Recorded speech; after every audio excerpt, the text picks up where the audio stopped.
friends, in this video I am going to continue Harry Potter and the Philosopher's Stones audiobook. So we left from page number 41.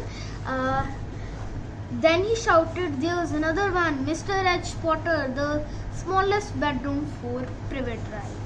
So we left from here. Okay, we'll start from here. So let's start. With a strange cry, Uncle Vernon leapt from his seat and ran down the hall. Harry right behind him. Uncle Vernon had to wrestle Dudley to the ground to get the letter from him, which was made difficult by the fact that Harry had grabbed Uncle Vernon around the neck from behind. After a minute of confused fight, in which everyone got hit a lot by smelting steak, Uncle Vernon straightened up, gasping for breath, with Harry's letter clutched in his hand. "Go to your cupboard, I mean your bedroom," he wheezed at Harry. "Dudley, go, just go." Harry walked round and round his new room. Someone knew he had moved out of his cupboard, and they seemed to know that he hadn't received his first letter. Surely that meant they would try again, and this time he had make sure they didn't fail. He had a plan. The repaired alarm clock rang at 6 o'clock the next morning. Harry turned it off quickly and dressed silently. He must wake the Dursleys. He stole downstairs without turning on any lights. He was going to wait for the postman on the corner of the Privet Drive and get the letters for number 4 first.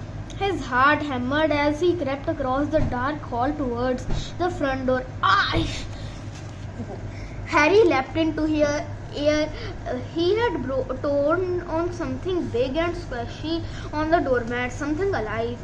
Lights clicked on upstairs, and to his horror, Harry released the big squishy something that had been his uncle's face.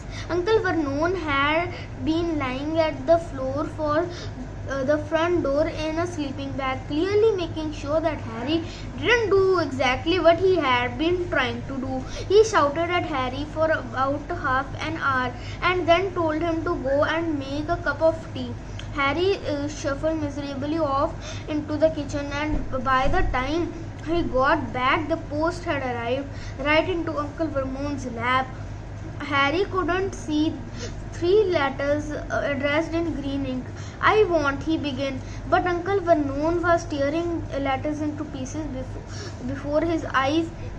Uncle Vernon didn't go to work that day. He stayed at home and nailed up the letterbox. "See," he explained to Petunia, "through a mouthful of nails,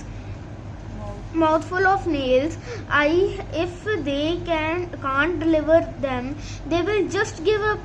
I am sure that will work, Vernon." "Oh, these people might work in strange ways, Petunia. They are not like you and me," said Uncle Vernon, trying to knock in nails with pieces of fruit cake Aunt Petunia had just bought him. On Friday, no fewer than 12 letters arrived for Harry. As they couldn't go through the letterbox, they had been pushed in under the door, slotted through the sides, and a few even forced to the small window in the downstairs toilet.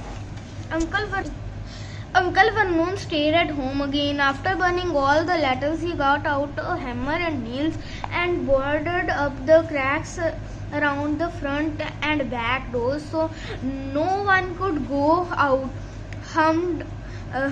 He hummed, "Tiptoe through the tulips," as he worked and jumped at small noises.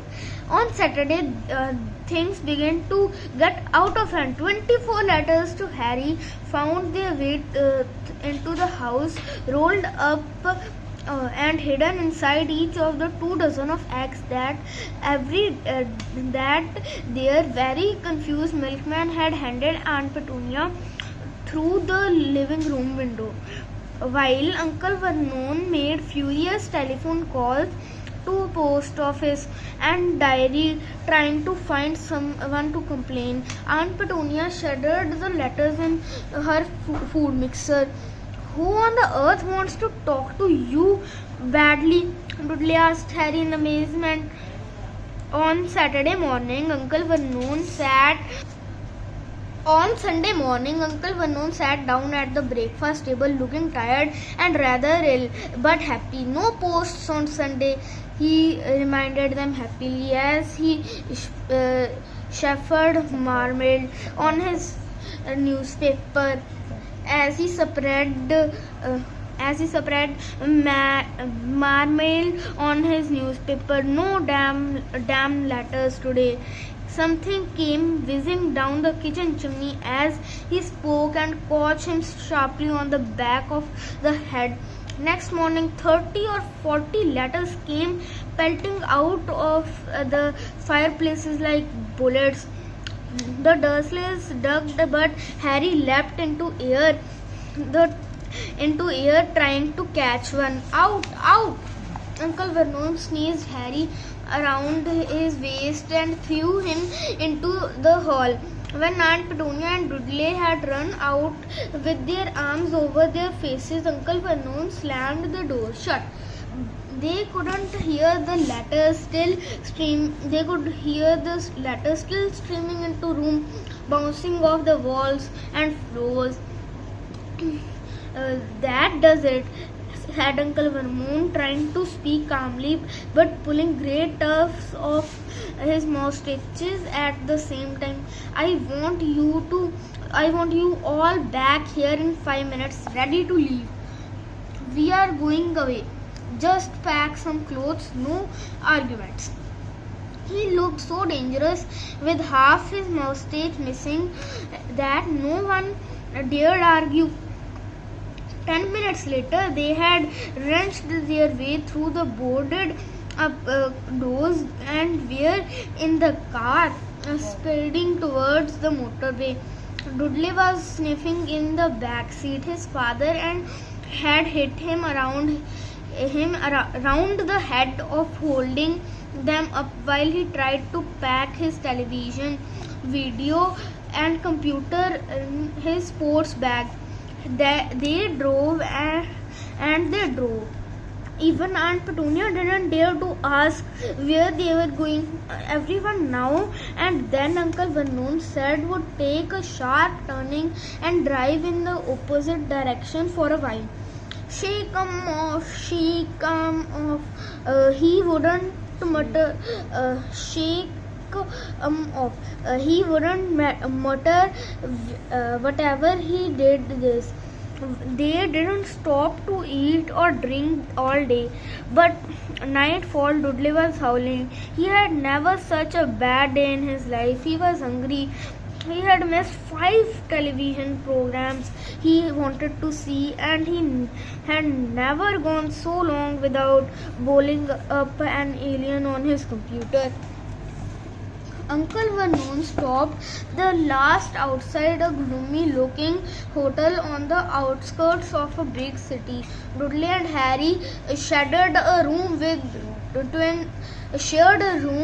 twin beds and damp, musty sheets. Dudley snored, but Harry stayed awake, sitting on the window sill, staring down at the lights of passing cars and wondering.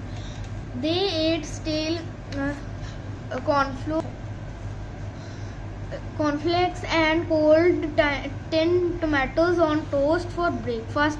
Next day they had just finished when a owner of the hotel came over to their table.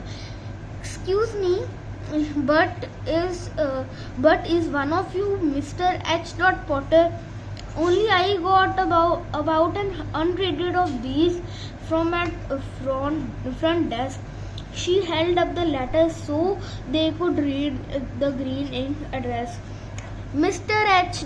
Potter, room 17, Railway Hotel, Corkworth.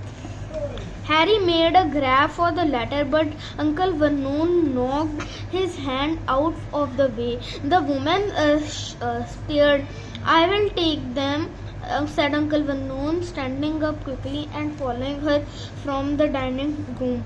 Wouldn't it be better just to go home, dear? Aunt Petunia suggested timidly.